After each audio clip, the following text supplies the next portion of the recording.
Easter தாக்குதல்களில் ஈடுபட்ட ஒருவருக்கு நில மேலாளராக பணியாற்றிய நபரும் மற்றொரு நபரும் சிறப்பு அதிரடிப்படையினரால் கைது செய்யப்பட்டுள்ளனர். குறித்த நபர்களிடம் 1 பில்லியனுக்கும் அதிகமான மதிப்புடைய 10 கிலோகிராம் குஷ் போதைப்பொருள் பெறப்பட்டதாக அதிகாரிகள் தெரிவித்துள்ளனர். கடந்த 6ஆம் தேதி மாலை கோதட்டுவ போலீஸ் பிரிவின் மணிகமுள்ள பகுதியிலும் கடுவல தெற்கு அதிவேக நெடுஞ்சாலை நுழைவாயிலுக்கு அருகிலும் சிறப்பு அதிரடிப்படையின் சிறப்பு நடவடிக்கை பிரிவு அதிகாரிகள் குழுவால் சோதனை நடத்தப்பட்டுள்ளது.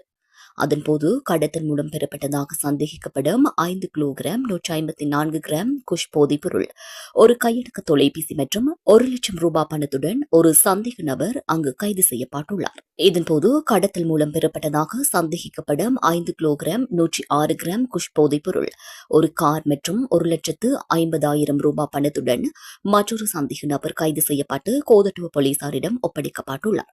கைது செய்யப்பட்டவர்கள் கோதட்டுவ மற்றும் கொழும்பு 14 ஆகிய இடங்களைச் சேர்ந்தவர்கள் என்றும் அவர்கள் 35 மற்றும் 64 வயதுடையவர்கள் என்றும் தெரிவிக்கப்பட்டுள்ளது. சந்தேக நபர்களில் ஒருவர் கடந்த 2021ஆம் ஆண்டு குற்றப்புலனாய்வு துறையினரால் கைது செய்யப்பட்டு 1 வருடம் 8 மாதங்கள் தடுப்பு காவல் உத்தரவை பெற்ற பின்னர் கோட்டை நீதவான் நீதிமன்றத்தால் விடுவிக்கப்பட்டார் என்பதும் தெரியவந்துள்ளது.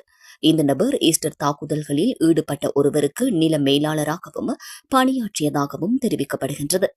அவர் தற்போது சிறையில் உள்ள தெமட்டகொட சமிந்தவின் முக்கிய உதவியாளரான சப்பா என்ற நபரிடமிருந்து போதைப் பொருளை பெற்றதாகவும் தெரியவந்துள்ளது.